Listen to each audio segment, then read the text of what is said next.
Welcome to my YouTube channel Rohit के notes. आज हम डिस्कस करेंगे दर्पण पाठ्य पुस्तक भाग 5 का लेसन नंबर 10 यानी वृक्ष का महत्व नामक पाठ का प्रश्नोत्तर। तो आइए देखते हैं क्या है इसके प्रश्न। तो सबसे पहले हम मौखिक सेक्शन देखते हैं। मौखिक सेक्शन का मैंने प्रश्न नहीं लिखा, सिर्फ उत्तर लिखा है।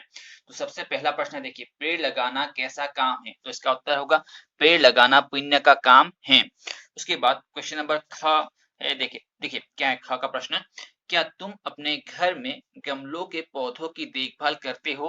तो इसका उत्तर होगा हाँ, मैं अपने घर में गमलों के पौधों की देखभाल, अगर तुम लड़के हो तो करता हूँ लिखना, अगर लड़की हो तो करती हूँ लिखना। ठीक है।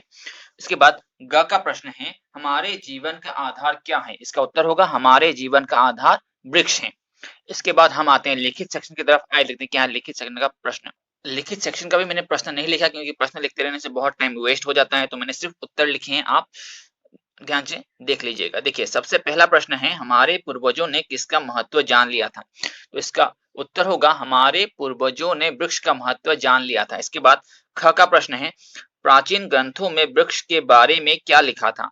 तो इसका उत्तर होगा प्राचीन ग्रंथों में लिखा है कि वृक्ष भगवान का रूप होते हैं। ग का प्रश्न है, पेड़ों से हमें क्या क्या प्राप्त होती है, या फिर होता है, सॉरी, पेड़ों से हमें क्या क्या प्राप्त होता है? तो इसका उत्तर होगा पेड़ों से हमें विभिन्न प्रकार की लकड़ियां, लाख, गोंद और जीवनदायिनी औषधियां आदि प्राप्त होती हैं।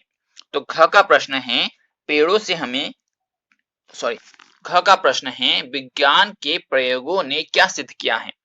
तो इसका उत्तर होगा विज्ञान के प्रयोगों ने यह सिद्ध किया है कि वृक्ष दूषित वायु को शुद्ध करते हैं और वर्षा लाने में सहायता करते हैं।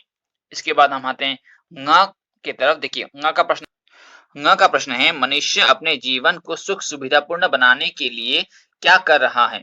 तो इसका उत्तर होगा मनुष्य अपने जीवन को सुख सुविधापूर्ण बनाने के लिए लगातार पेड़ों पर अत्याचार कर रहा है।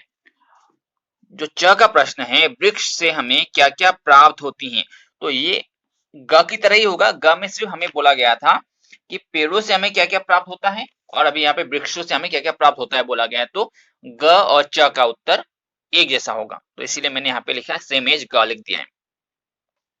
इसके बाद हम आते हैं पेज नंबर 55 में। पेज नंबर 55 में हमें फिल इन द ब्लैंक्स करने के लिए कहा गया है।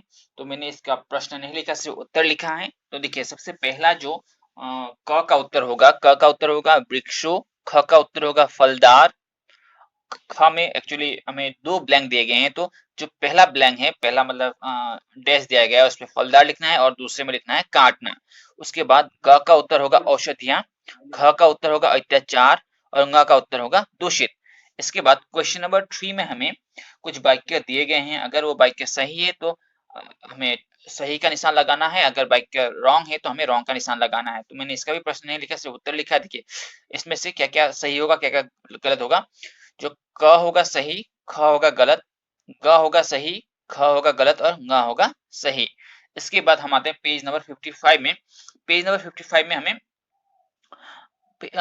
कुछ मल्टीपल चॉइस, पेज नंबर 56 में, सॉरी, पेज नंबर 56 में हमें कुछ मल्टीपल चॉइस क्वेश्चन दिए गए हैं। हमें सिर्फ जो सही है, सही पे हमें सही का निशान लगाना है। तो मैंने इसका भी प्रश्न नहीं लिखा, सिर्फ उत्तर लिखा है। जो सबसे पहला प्रश्न है उसका उत्तर होगा भगवान का। जो दूसरा प्रश्न है क्वेश्चन नंबर 2 है, 2 का उत्तर होगा वृक्षों की जड़ें। उसके बाद क्वेश्चन नंबर 3 का उत्तर होगा दूषित। इसके बाद हम आते हैं पेज नंबर 56 में। पेज नंबर 56 में हमें क्या, एक बर्तनी तोड़ के दिखाया है, हमें उसको जोड़ना पड़ेगा। जो भाषा परिचय में क्वेश्चन नंबर 2 है उसकी बात मैं बोल रहा हूँ। हमें तोड़ के दिया गया है बर्तनी को, हमें जोड़ना है। क्वेश्चन नंबर 2 में याद रखिए, क्वेश्चन नंबर 2, क्वेश्चन नंबर 1 नहीं चाहिए हमें, क्वेश्चन नंबर 2 की बात कर रहा हूं मैं। जो पहला, अगर पहले बर्तनी को जोड़ेंगे तो क्या होगा, प्राचीन होगा। दूसरे बर्तनी को जोड़ेंगे तो फलदार होगा और तीसरे बर्तनी को जोड़ेंगे तो जंगल होगा। इसके बाद हम आते हैं क्वेश्चन नंबर 3 में। क्वेश्चन नंबर 3 में हमें अपोजिट वर्ड लिखने के लिए कहा गया है। तो साफ का अपोजिट होगा गंदा, प्राचीन का अपोजिट होगा नवीन, आवश्यक का होगा अनावश्यक, दुख का होगा सुख, आधार का निराधार और एक का होगा अनेक। इसके बाद क्वेश्चन नंबर, पेज नंबर 57 में हमें क्वेश्चन नंबर 3 में बहुवचन लिखने के लिए कहा गया है। तो लता का बहुवचन लताएं, गाड़ी का गाड़ियां, बीमार का बीमारियां, बगीचा का बगीचे, लड़की का लड़कियां और धुआं का धुएं। इसके बाद हम आते हैं पेज नंबर 57 में, जो क्वेश्चन नंबर 5 है। 5 की तरफ देखिए, क्वेश्चन नंबर 5, पेज नंबर 57 में जो क्वेश्चन नंबर 5 है, 5 में क्या करने के लिए कहा गया है। क्वेश्चन नंबर 5 में हमें कुछ स्पेलिंग दिए गए हैं। अगर वो स्पेलिंग सही है तो हमें सही का निशान लगाना है, अगर स्पेलिंग गलत है तो गलत का निशान लगाना है। तो हमें 2 बार औषधियां दिया गया है, जो औषधि में क्या होगा, छोटी की मात्रा होगा, तो ये वाला सही होगा और ये वाला गलत। जो गलत है इस पे गलत गलत का निशान लगाना है, जो सही है सही का निशान लगाना है। इसी तरह पानी का स्पेलिंग ये रॉन्ग है, ये सही है, तो सही में निशान लगा मैंने सही का। तो इसी तरह देखिए, बरगद में कौन सा सही होगा, ये सही होगा और ये गलत होगा। जीवन में ये सही होगा, ये गलत होगा। सुख में ये गलत होगा और ये सही होगा। वीरान में ये गलत, ये सही। उसके बाद सिद्ध में ये रॉन्ग स्पेलिंग है इसलिए रॉन्ग लगाया, ये सही है इसलिए सही का लगाया। और जन्मदिन का स्पेलिंग इस तरह नहीं होता इसलिए ये रॉन्ग है, तो इस तरह से सही है इसलिए हमें सही का निशान लगाया। तो आपको भी इसी तरह से करना होगा। तो इसी तरह से सभी पाठों का उत्तर पाते रहने के लिए मेरे चैनल को लाइक, शेयर और सब्सक्राइब